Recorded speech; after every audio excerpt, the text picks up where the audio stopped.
Good morning, good afternoon, everyone, and welcome to this first event of our PTOP program. It's the first event in this semester. Let me just spend a few words to explain to those of you who don't know what PTOP is. So, PTOP is the Post-Doc Teaching Opportunity Program, and the idea of this program is to provide an opportunity for postdoc and visiting scholar to practice and to experience practice their teaching skills. So this is the idea of the programs. Since many of us don't have opportunities to teach here because they are most of the time in their labs, or just because we are here for like a certain amount of time and we don't have the opportunity to practice, and so the idea is to provide this opportunity.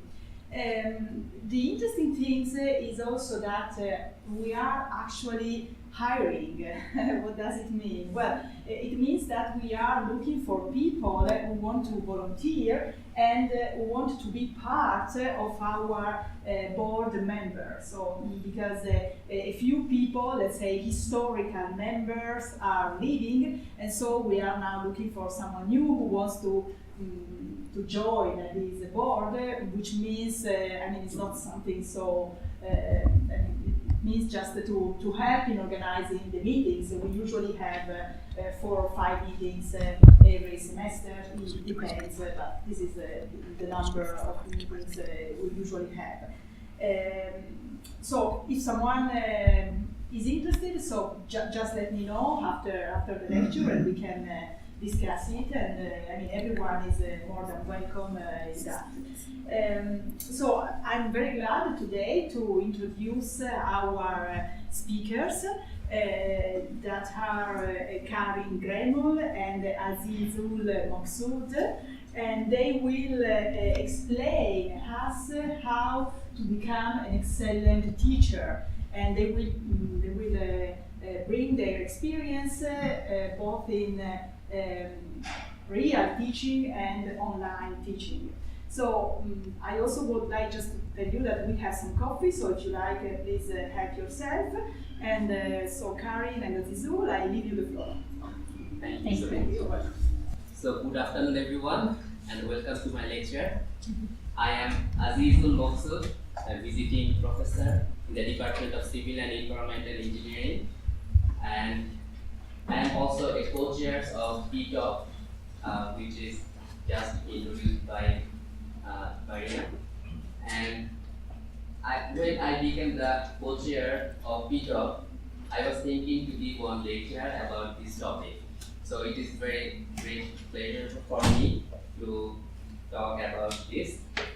And at first I would like to thank all of you for attending to this lecture. And the topic of this lecture is very interesting, like how to become an excellent teacher. It's not so common topic. And at the end of this lecture, you will come to know some of the tips how to become a good teacher or excellent teacher in university level. So basically, I will share my own experience. I have like more than 15 years of teaching experience in the university level in UC Berkeley, and also in Yamaguchi University, Japan, and also in Saga University, Japan, and Dhaka University of Engineering and Technology in Bangladesh, and also in University of Pahang, Malaysia. So I have some different cultural places to teach, and there are many cultural differences, of course, in North America and Asia, and even Asian countries, they have different things to do or do not. So I will share those things, and so far I have been awarded the Excellent Teacher Award 5 times, and also Guest Presentation Award 4 times. So what are the things that made me to get this award? So I will share those tips to you. So this is some of the photos of my achievements. So before going to my main lecture, what is very much important for good teacher or excellent teacher is the effective presentation or effective lecture. So it is nothing but the combination of two things. One is your lectures have to be like intellectual, that is logical, and number two is it has to be like emotional. So these two things must be inside your lecture. This is very important. And to teach, and I mean, when you talk in front of the students, or like you are like a performer. So like one singer when he lives in the stage, so this is the like similar thing. As a teacher, when you teach in front of others, when you are on the stage, you are a live performer. So you have to make like something attractive so that the students can attract to your lecture, so that students can listen to your lecture. And for that reason, and to achieve that goal, your lecture has to be both logical and emotional. So logical means when you select your topic, it has some good logic. Like when you say something specific topic, you have to have like good introduction, you have to have like good background, or what is the objective of today's lecture, and also like some conclusion that you wrap up the things like what you wanted to achieve and what you have finally got it. So this is very important for the listeners, or the, I would say, the students who are enjoying your lecture. And the emotional part is very important, because without this part, it cannot be like effective lecture or effective presentation. And that is the thing, like we have to achieve by practice, like very simple, like what would be your body language during the lectures, like what will be your voice, what will be the volume of your voice, okay, what will be your eye contact. These all are the things that makes your effective presentation or effective lecture. So it is not so easy, like when you give a lecture in the classroom, so there are many students, okay? So you have to attract their attention, or you have to motivate them so that they can listen to you.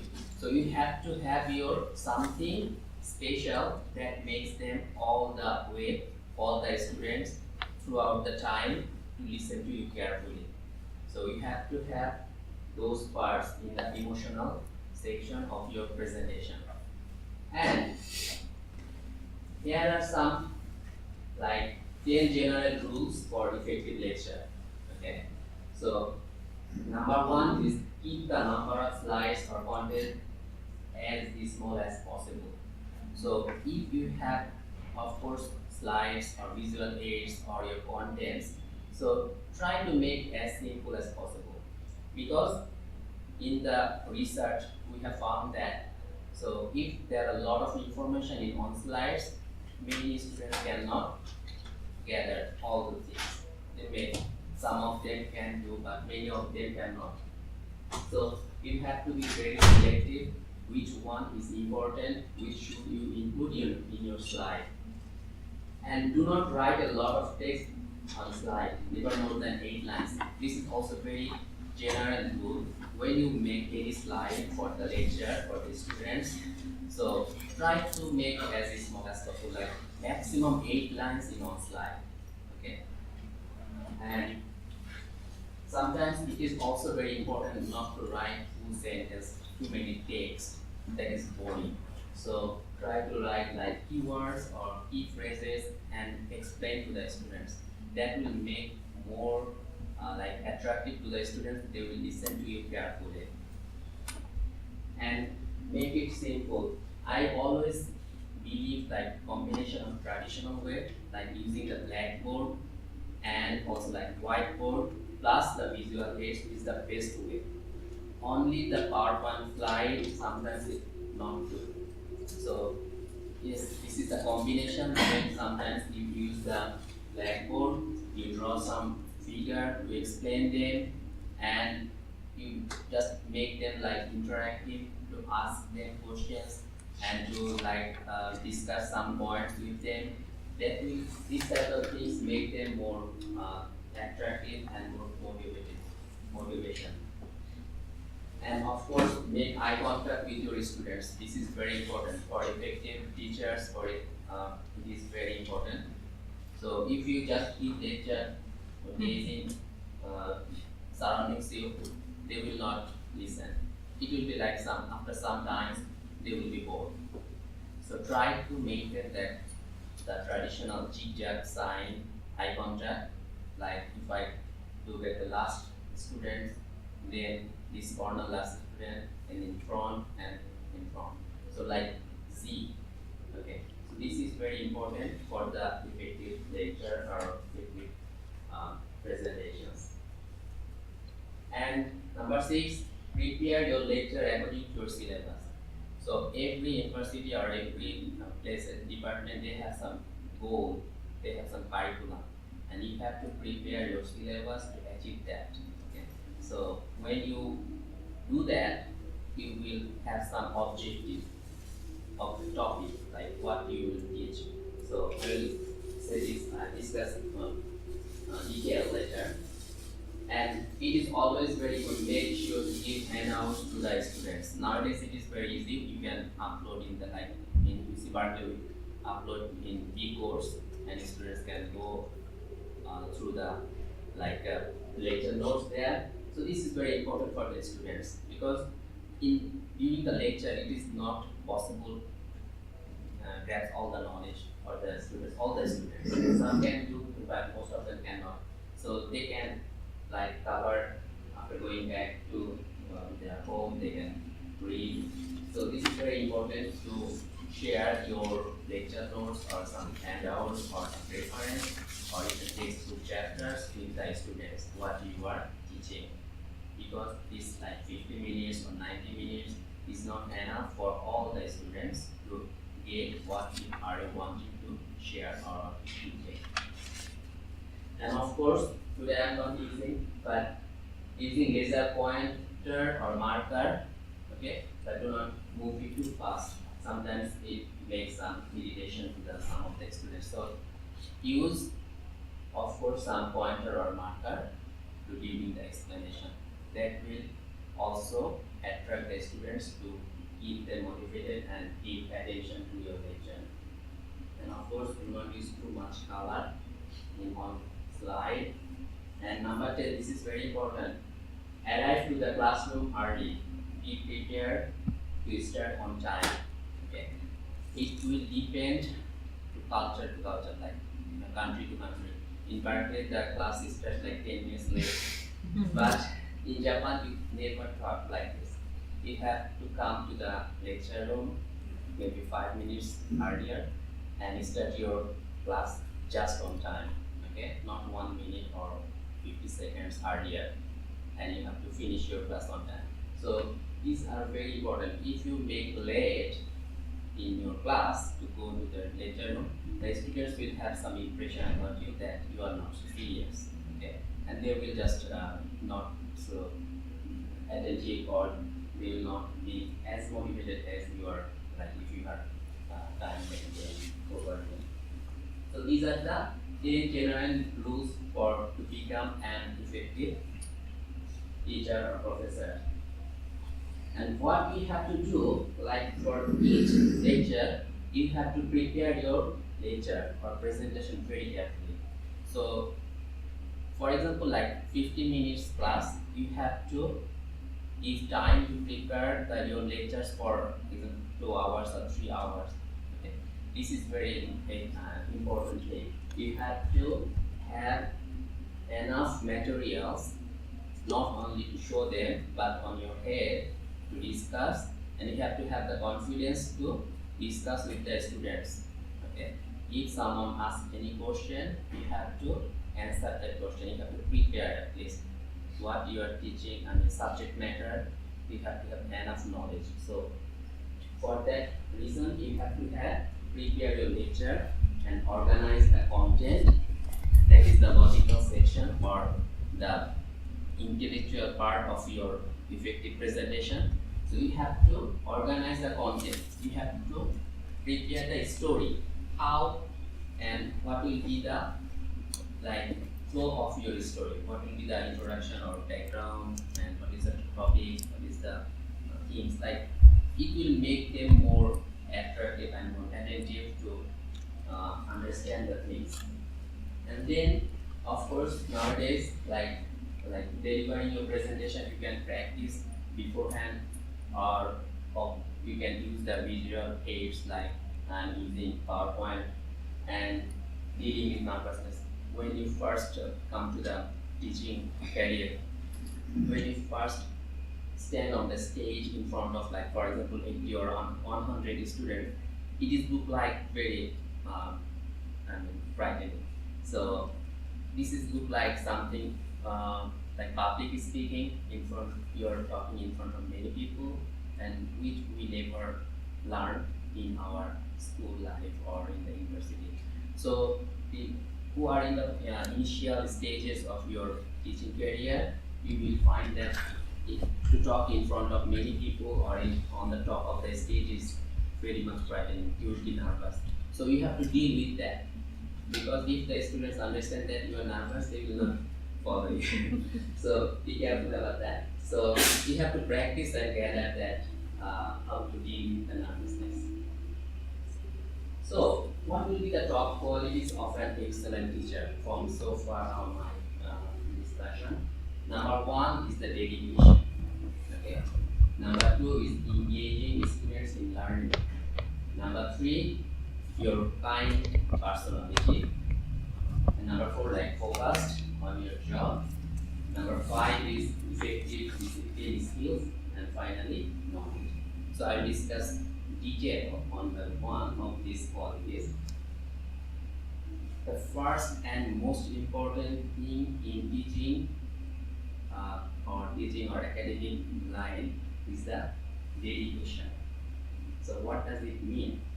Like, I always like this quote, like teaching, I'm not in it for the income, I'm in it for the outcome. So this is the best explanation of teaching jobs, because when you graduated in the university, like you got PhD, so if you go to the academic line and your friend go to the, for example, I'm civil engineer, I'm going to the university and you go to some engineering firm, so you will get almost 2 times of my salary.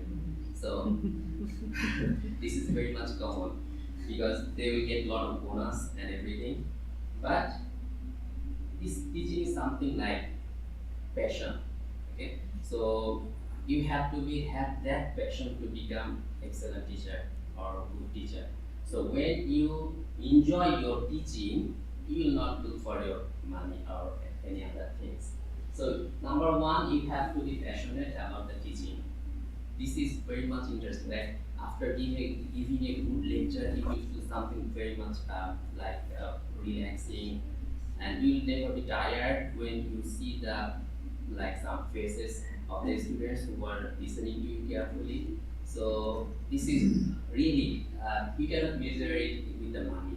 Okay, so this is something very much special thing. So become a teacher is always very much good thing, and you have to be passionate for that, for teaching, and you have to love to teach. Okay, so to love to teach means like you have to have you have to have passion to, if somebody, some students cannot understand in one time, you have to teach him twice, thrice. Okay, so you have to have very much cool and calm attitude to teach them.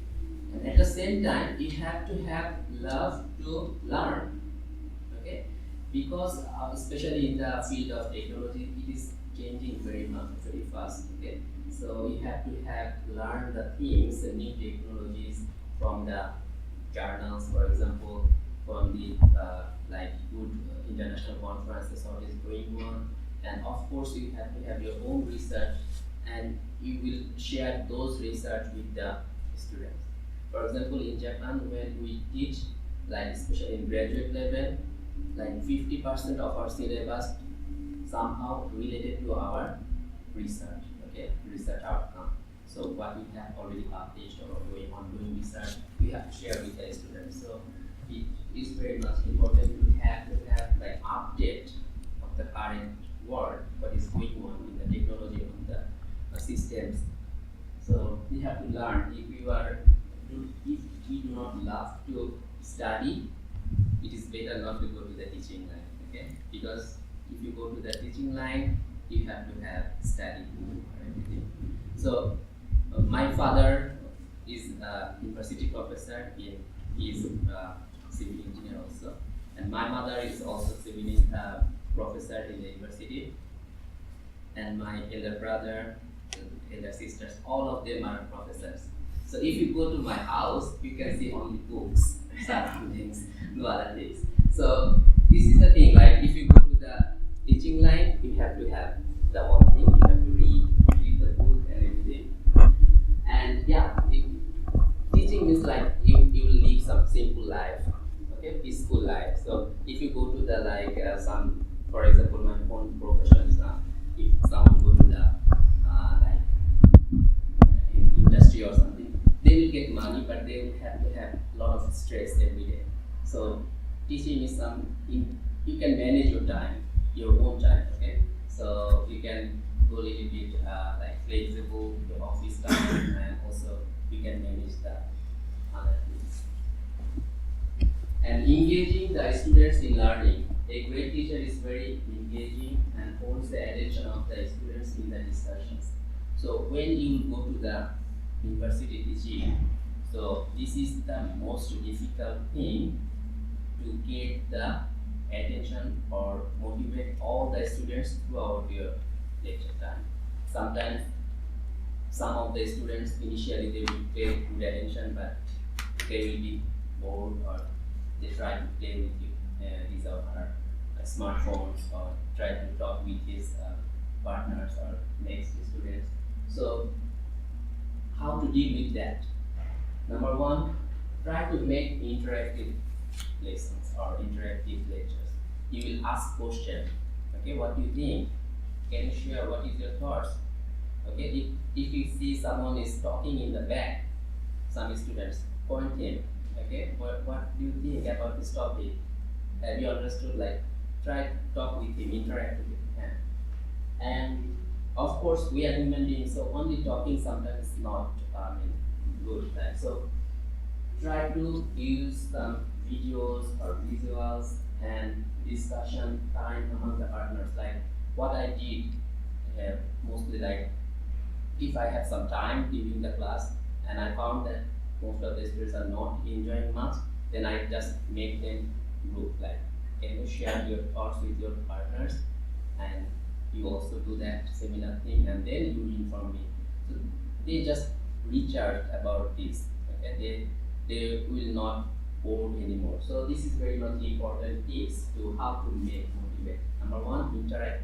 Okay, you ask question, and then yes, you have to have caring and kind personality. A combination of kindness and skill of management is very important. So kindness does not mean that you are a like weak administrator. Okay, so you have to be kind to the students, but at the same time you have some strict rule about the academic achievements, or for example how to evaluate them, okay, and how to take the examination. For example, you do not allow anyone to talk with his friends during the exam. So these are very important things. So you have to be very much careful about this combination. Like you have to be both kind, at the same time you have to be strict in management. And some of the tips is that don't be angry so quick, because students are different kinds and different. They came from different nationalities or something, so they have some, different way to deal with. Okay, so the first and important tip is to not be angry so quickly to any students. Okay, with their behavior or something, and be patient. Explain more than one time or two times. So there is one proverb that if you are a good student, you cannot be a good teacher. What does it mean? Like good student always thought that all the students his level. So sometimes many small things or which is also important which cannot be understood by other students, they just avoid that thing. So it is very important that do not think like that. Okay, all the students are not the same. So you have to be very much patient. So if like even simple topic, some students can understand easily, some cannot. So you have to be patient to extend that more than one time or two times. So this is the very important for teaching class. And clear objectives for the lessons. A great teacher establishes clear objectives for each lesson and works to meet those specific objectives during each class. So this is also very important. So what I meant like in the first. So in every lecture, at first we will inform the topic, subject topic, what we are going to talk and what is the objective of that day. Okay. So if you say in short at the beginning, their mindset will be good. They will be very much like focused on what they are going to take from you.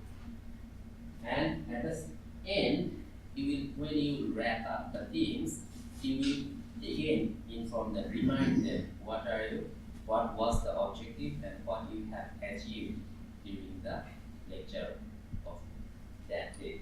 So this is very important. Like today's lecture at the beginning I said, today you will get some tips for how to become an excellent teacher. So all of your mind or focus to get some tips. Okay. So this is one way how you give some clear message, clear objective to all the students. And how to do that? Like make syllabus according to your time and style of lecture. Okay. So like when you make lecture syllabus at the starting of the semester or something, so you will make those topics according to your style. If you are interactive, then you cannot cover a lot of things in one class. But you are just one way, if you deliver which is not good, then you can cover a lot of things. So you have to make your own style of teaching according to your time and according to your syllabus goal or curriculum goal of your university. And inform the students about the lecture topic at the beginning, what I already said. Not only that, sometimes it is also important to inform them what you are going to teach in the next week or next lecture, so that they have some mindset what they will learn after this. And then effective discipline skills. A great teacher has effective discipline skills and can promote positive behaviors and change in the classroom. So this is something like if you have that skill, you can control the class. You do not want like those teachers, like when you talk or when you give lectures, some other students in the back they are talking and they are not paying attention. So you have to control that one. At the beginning, you will say something. What is the rules of your class? Here, if you become kind, you cannot control the class.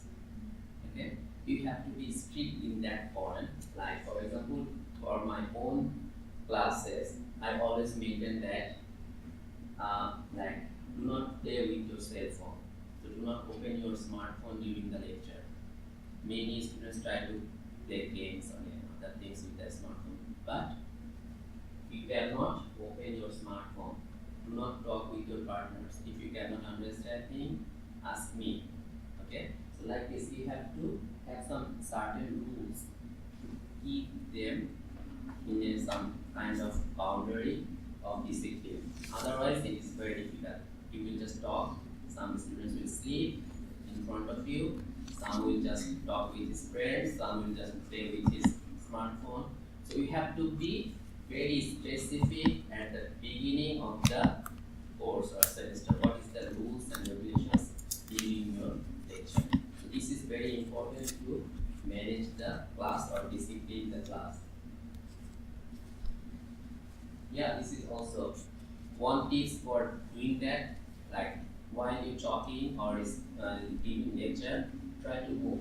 Do not stand in the one place. Like when I used to teach, I always walk, and I walk through the aisle of the classroom. So if I go to the back of the classroom, some like unattentive students, they also become attentive. So this is very much good tips how to motivate them, because normally those who sit in the front, they are very serious. Okay, traditionally, the backbenchers are not so serious. So if you walk through them, they will be paying attention, especially at the middle of the lectures. They will be more attentive.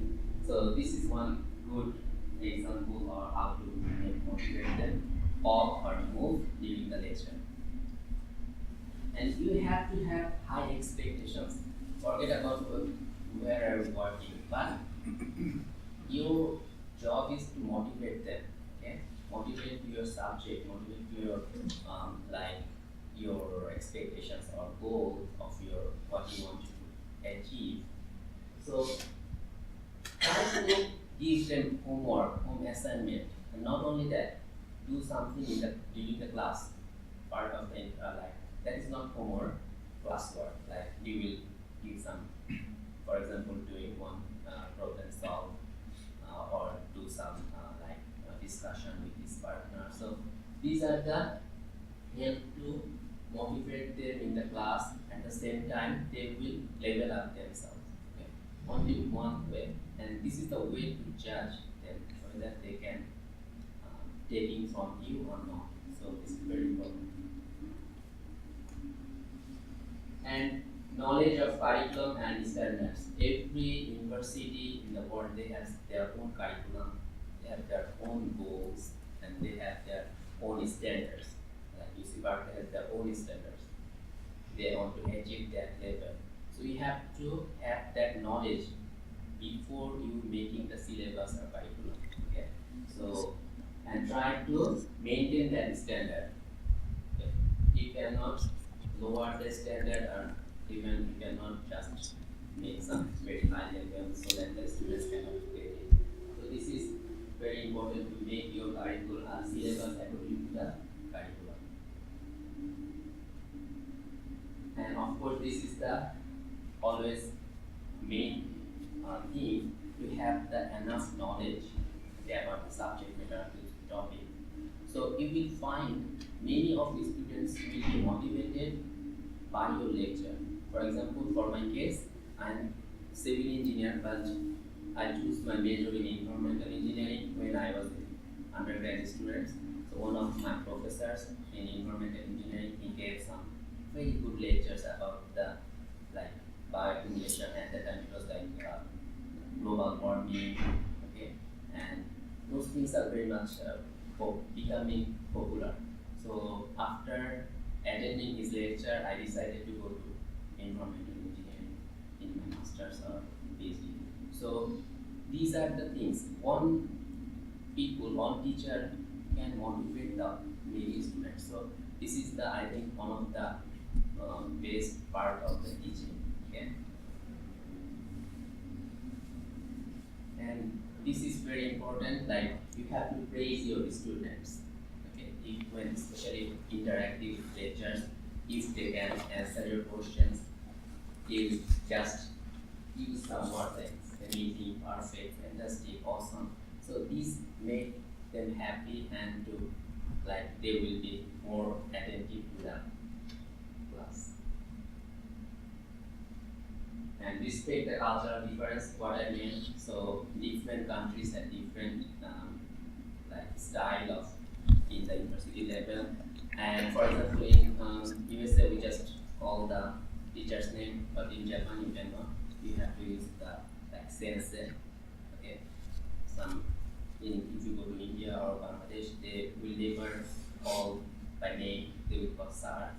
So it has some difference, and also the way of respect, but you have to have respect all the culture. Okay? And be careful always about the harassment, like academic harassment, power harassment. So you have to be careful about that. And during the lecture, it have to be as simple as possible, and speak slowly and clearly so that all the students can get what you want to say. And when you begin a new point, use higher pitch or just to make everyone that we are going to some new topic or new things. And lastly, it's very much important the body language. Okay. So what will be the body language during the lecture? Like what will be your posture? So if your posture is not good, it means something that you are not confident or something like that. So it is very important. So the first impression when the students see you in the classroom and what is your condition like when you talk with them, like what you would be your head motion or facial expression, eye contact, gesture. So these are the things that makes you more attractive or attentive to the students. So, and finally, some of the tips like, if possible, try to remember the names of the students, and when it is interactive lectures, try to use by name. Okay, if you ask question, can you say like this?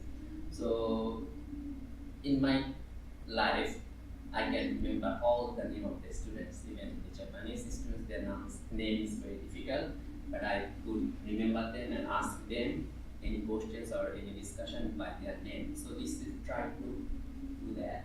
And what I meant like interactive lecture, topic at the beginning, topic of the next lecture, and use the blackboard or like whiteboard. And yeah, the most important thing, you have to have a smiling face. Okay, so everybody likes smiles. So students will be more accommodated, or they can come more close to you if you smile during your lecture and your like combination of kindness and strictness. So that is the most important. That's all from me. Thank you so much.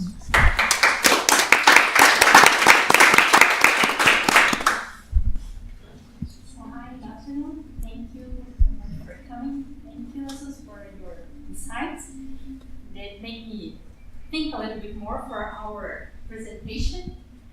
And so I'm here to talk a little bit about teaching online. I'm Karin. I'm from Brazil. I have been working for 12 years with online education. It's a challenge. And I work in two institutions. The first one is 100% online, and the other one is a Catholic university, a traditional university, and we are trying to blend, trying to engage, trying because 12 years, and we are also trying.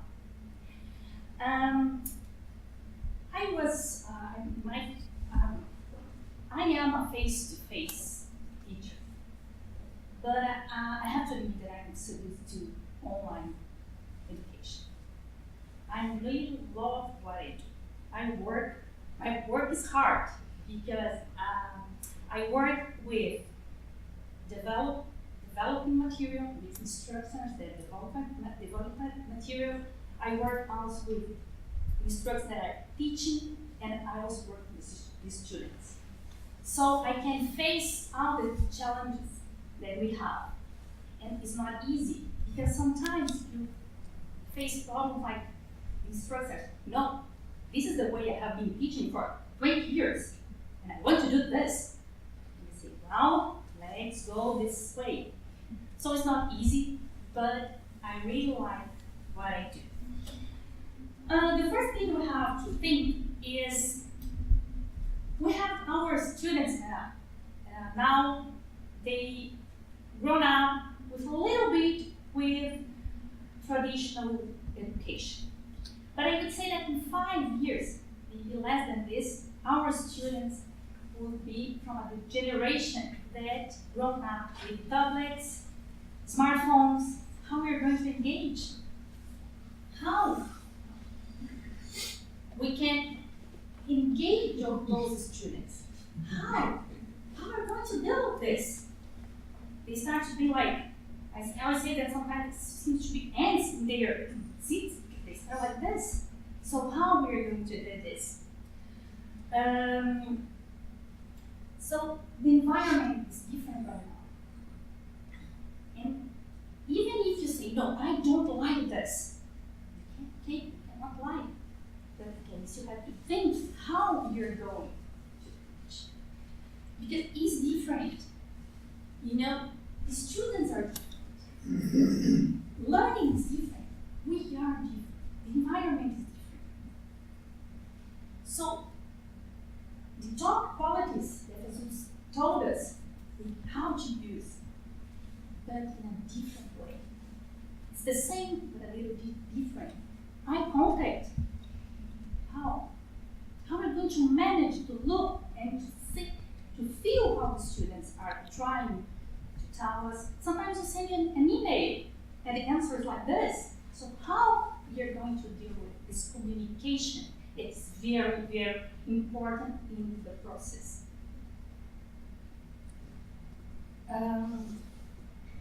So I'm sure that online education can be the way. But what is this? What is this online education? Oh, the students will be far from and here. I'm just grab all my content that I have been working for 20 years, upload in the e-course or some virtual environment. And believe me, sometimes in this traditional Catholic university that I work, the instructor is invited and say, no, don't worry. I have all the content you need. Don't worry. Tomorrow I send you. And then yesterday I got an email and the instructor said, oh, I'm so sorry. I thought that would be easy. No, because you have to plan. If for a traditional class you have to plan in distance online education, you have to plan again. Because it takes too long. So, something that you have to think when you think about online education. Internet access. In our country, we have this problem. We have to face this. We have in the middle of the jungle, we have students from a university. Sometimes they have to travel like 3 hours by boat to reach the room that we're going to have the class. So we have internet access. We have some approaches from online education. Sometimes the instructor is in the classroom and the students we are together, but online learning is present. It's the blended learning. How Azizul was telling about to engage videos, forums. So I think this is the best of the two worlds. Anyway, we have this, but we have the real distance learning. We are from, for example, we are in south of Brazil. Teaching from the south of Brazil, we have students all over the country. Yesterday, I was teaching from here. They are there. It was funny because it was, of course, a winter jacket.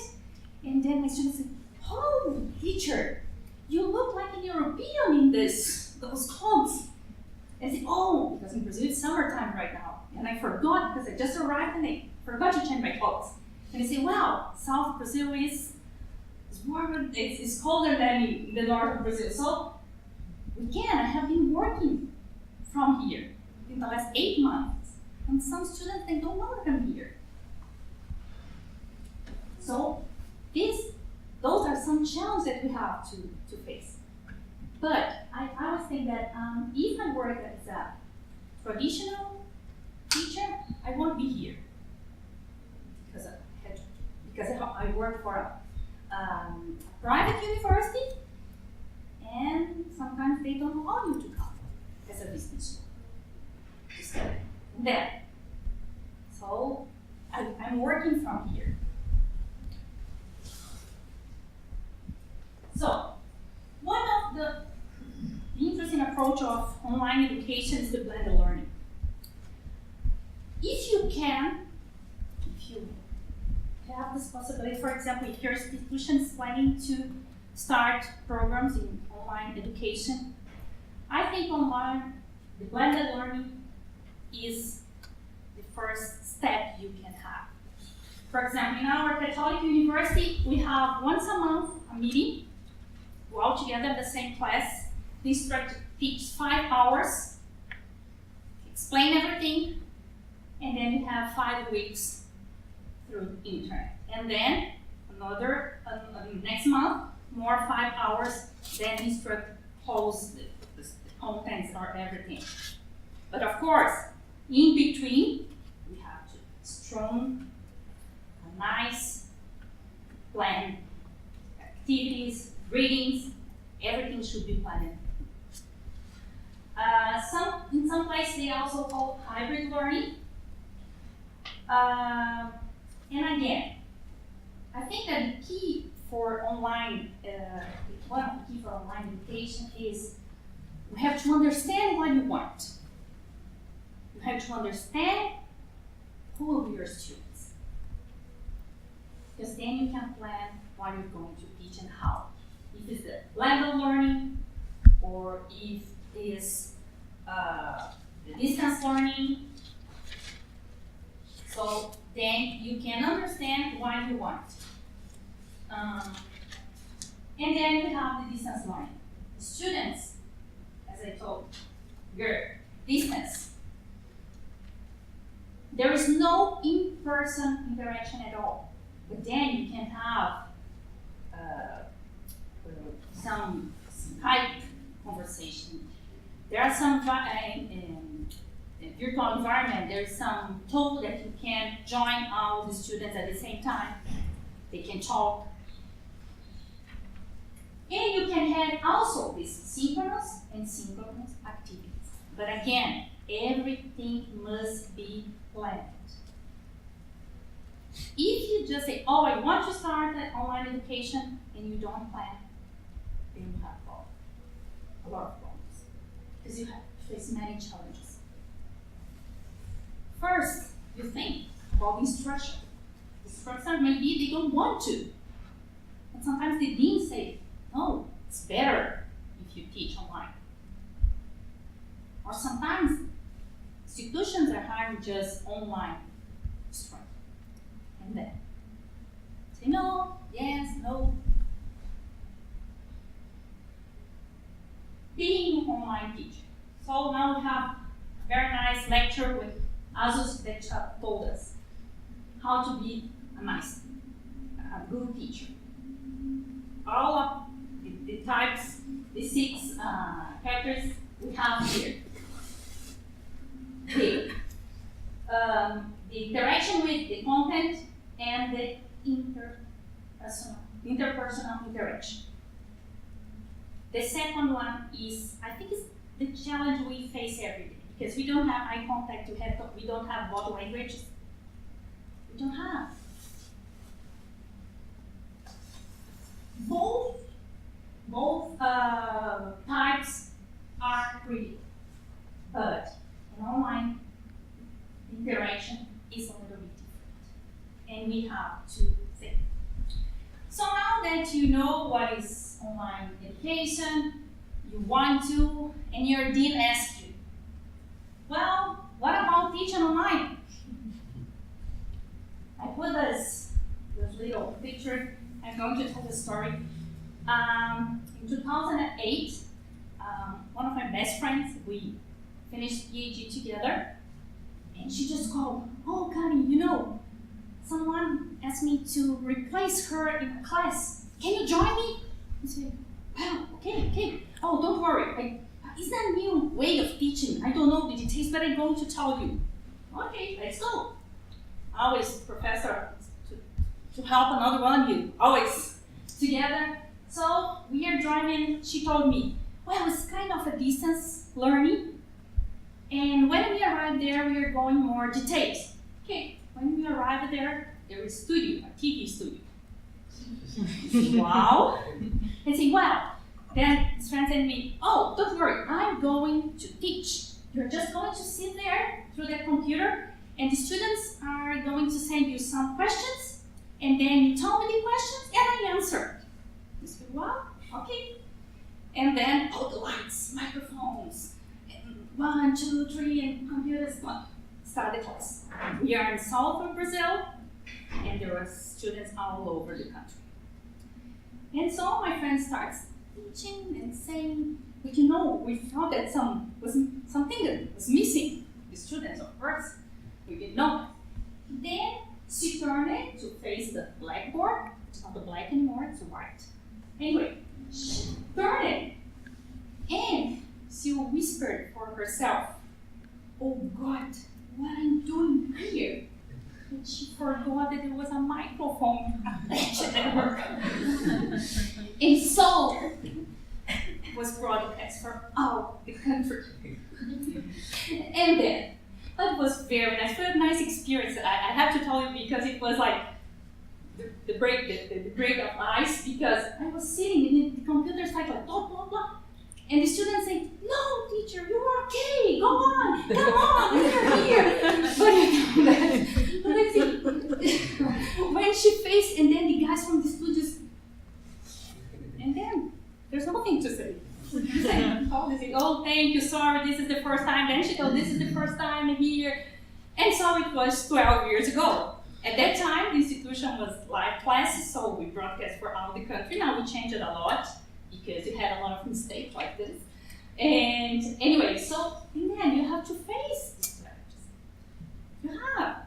There's no way. Oh, now my institution, we need to put in a teleprompter.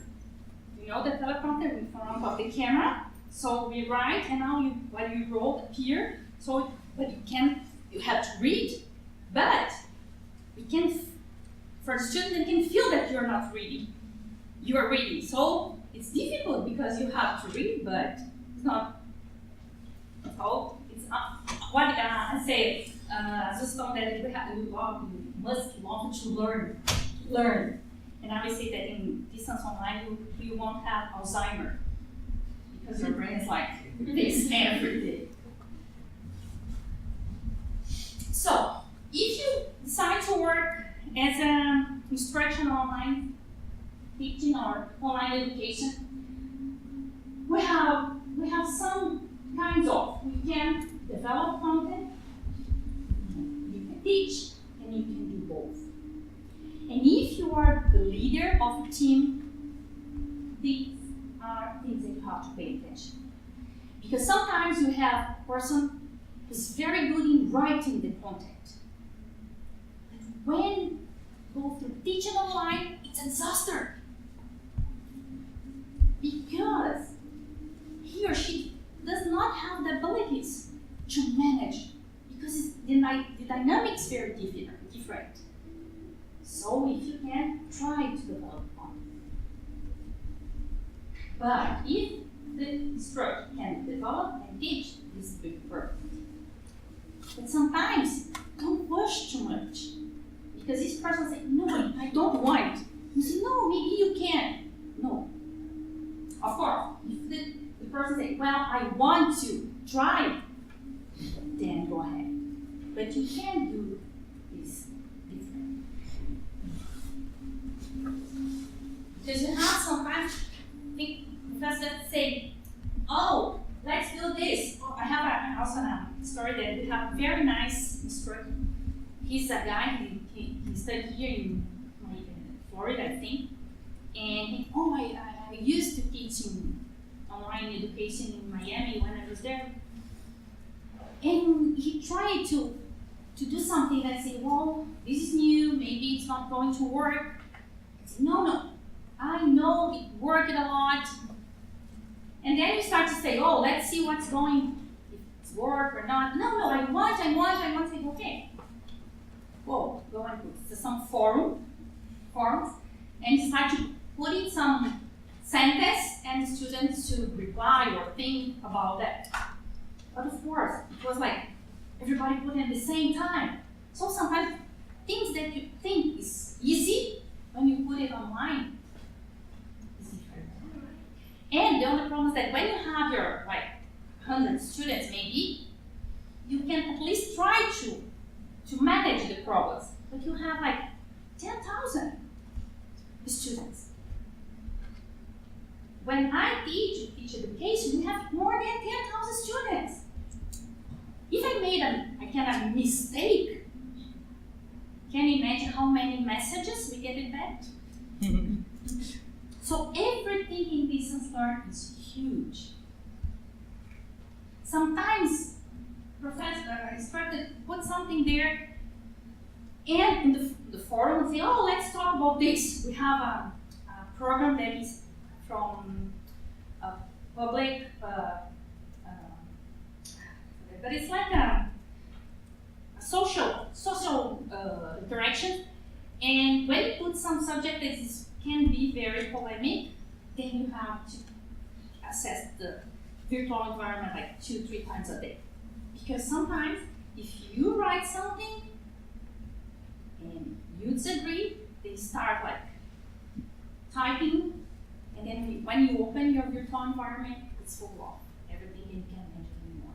So sometimes you have to explore. The content. I think the rules are the same for the traditional content that you write, but you have to think a lot what you really want.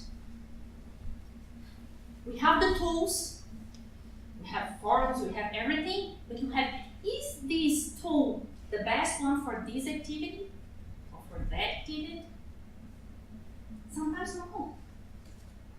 Sometimes if you put for example, an essay is better than a forum. You have to think. So what I tell to my professor I use, I work is, it's like to make a cake. You have the tools, we have the ingredients, just see how we are going to mix. You have, because there you cannot go, because you don't have, like you can say to my student, oh, take this essay and read for me, or read this part of the book. No, you do not have. But you have some tools that you can use, you can mix. So, if you're planning your course, you can have readings. Again, don't put just the, oh, read this. No, it's not going to work. The language used is very important, because you don't have the eye contact, you don't have the body language. You have to lead your student to read what you really want to, or how it's important for him or for her to make the exercise. So, you can have some readings. You can have wikis, you can have writings, blogs, discussion forums. So these are some of the tools you can have. Depends on the virtual environment. The courses I use Blackboard and Moodle, both in my two institutions you have before. So you have to understand. Another thing, you have to understand and know your virtual environment. First of all, understand what tools you can available for you to work with. First, attention to the environment it is not the environment from face-to-face class. Keep it in mind. And more important is, when you are hired, if you're going to be the leader of a group, all the instructors should be committed to the online education. They have to know that the environment is not the same. So you need a dialogue language. It's the way you're trying to expose your emotion, your feelings. For example, when I'm grading my students, I like to use yellow. And the first one I put the yellow, someone said, oh, you were angry, or you were, but yellow is my favorite color. I love sunflower. And then I say, well, now I write a little letter and say, oh, hi, how are you? You're going to see that I have a lot of yellow, I am going to put a lot of yellow marks in your essay. But yellow for me is a wonderful color. The sunflower and the flower from the that can make me show my feelings for you that I like.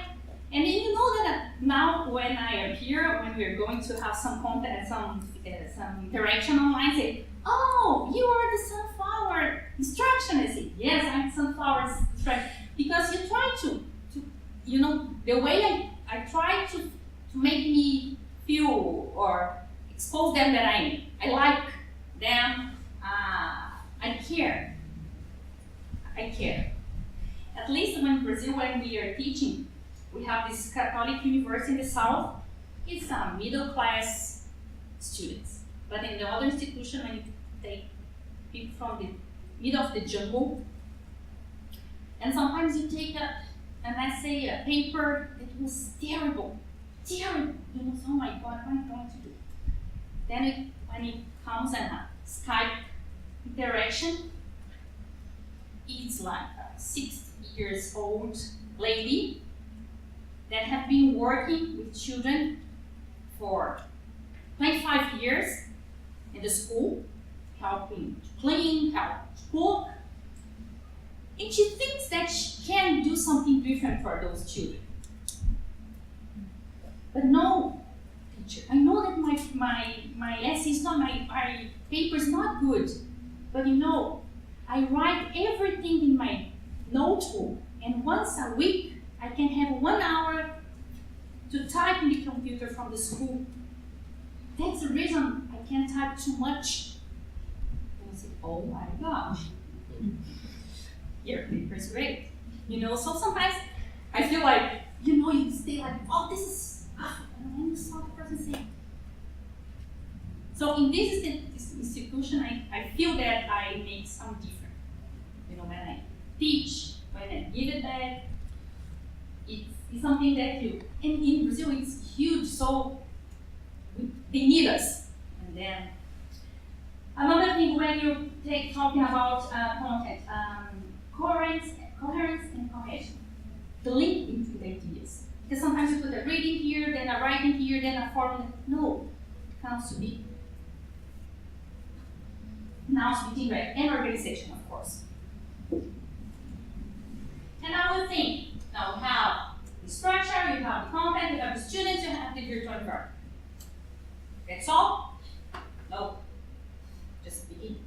I've been working for 3 months, but now we're going to. So we love, if you, to be a teacher, you need to love for online education, love and love and love. Because then you have here we need to have interaction. This is one of the problems we have. The instruction thing, oh, it's done. No. If you don't show up in your class, in your classroom, what are the students going to do? Look at this. Okay. So this is the now you need to do this. So you also need pedagogical, manager, technical, and social. Social now is very, very important. This one, teacher presence. You need to show that you are present in the virtual environment. Sometimes professors instructing me, oh, I log in, but there's no questions. And I say, well, show that you are interested in trying to understand why they don't need questions or that they don't have questions for you. So stay close while away. This is something that you really need to interact with your students. A virtual presence. And here, those are challenges that you should pay attention when you want to plan a program, an online program.